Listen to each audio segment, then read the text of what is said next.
கேக்குறாங்கன்னா ஜூலை 4 மாநாடு வெற்றி பெறுவதற்கு துவா செய்யறேங்கிறாரு. அவருக்கு நம்ம நன்றி தெரிவித்துக் கொள்வோம். அதுல என்ன கேட்கிறாருன்னா, இந்த போராட்டத்துக்கு பிறகு நம்முடைய கோரிக்கை நிறைவேற்றவில்லையானால் தமிழ்நாடு தௌஹீத் ஜமாஅத்தினுடைய அடுத்த கட்ட நடவடிக்கை என்னவாக இருக்கும் என்று கேட்கிறார். இப்ப தமிழ்நாடு தௌஹீத் ஜமாஅத்தை பொறுத்த வரைக்கும் எல்லாத்தையுமே கொஞ்சம் அறிவுபூர்வமாகவும் தூர நோக்கோட சிந்திச்சு தான் ஒரு முடிவை எடுக்கும். இந்த போராட்டத்தை பொறுத்த வரைக்கும் இடஒதுக்கீட்டுக்காக வேண்டி இப்படியே வருஷ வருஷம் போராட்டமா நடத்திட்டு இருக்க முடியாது. ஒரே போராட்டமா இருக்குன்னு அதுல ஒரு வெட்டு தான், வெட்டு ஒண்ணு துண்டு ரெண்டு தான். அந்த மாதிரி சாட்சி முடிச்சிட்டு போயிடணும். அந்த மாதிரி ஒரு அடிப்படையில தான் நினைஞ்சிருக்கிறோம், மக்களை கூட்டிருக்கிறோம். இதுல தௌஹீத் ஜமாஅத் சொல்லக்கூடிய ஒரு நிலைப்பாட்டை மக்கள்லாம் நீங்க ஏத்துக்கிட்டீங்க என்று சொன்னால் அப்ப இடஒதுக்கீடு கிடைச்சே தீரும். நம்ம மக்கள் அதுல தெளிவில்லாம இருந்தா மட்டும்தான் கிடைக்காது. நம்ம என்ன பண்றோம், போராட்டம்லாம் இனிமே கிடையாது.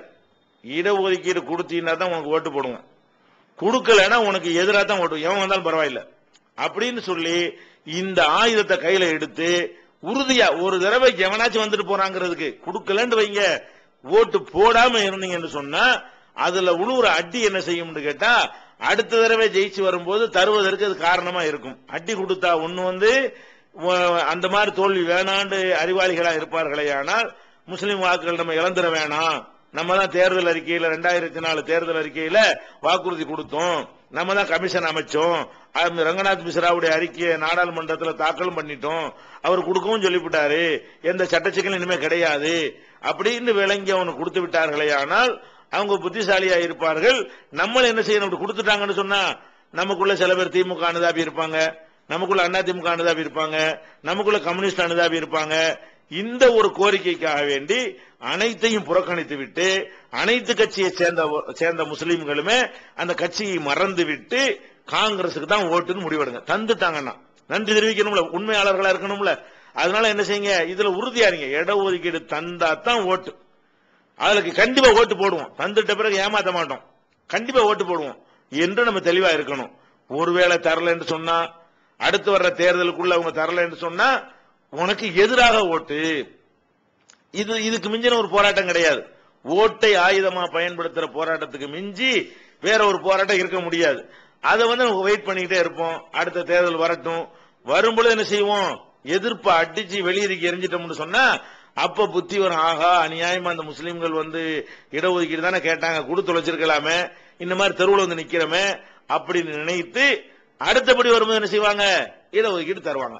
அதனால மறுபடியும் போராட்டம்லாம் கிடையாது. இதை முஸ்லீம்கள் என்ன செய்யணும், இதுக்கு ஒரு நோக்கம் பின்னாடி கற்பிப்பாங்க. அதுதான் முன்னாடியே நிலைப்பாட்டை தௌஹீத் ஜமாஅத் சொல்லுகிறது.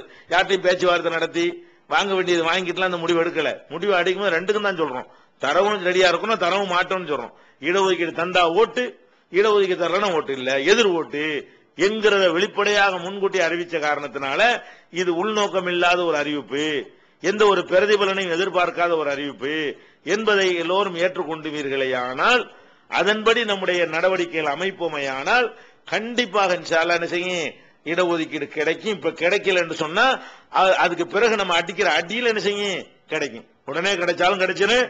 அதுக்கும் தரல என்று சொன்னால் திருப்பி அடிக்கிறோம்ல அந்த அடி, எதிராக அடிக்கிறோம்ல ஓட்டு, அதான் போராட்டம். அந்த போராட்டத்தின் மூலமாகத்தான் என்ன செய்ய முடியும், வெற்றி பெற முடியும். கருணாநிதி இடஒதுக்கீடு தரமாட்டேன்னு சொன்னாரு.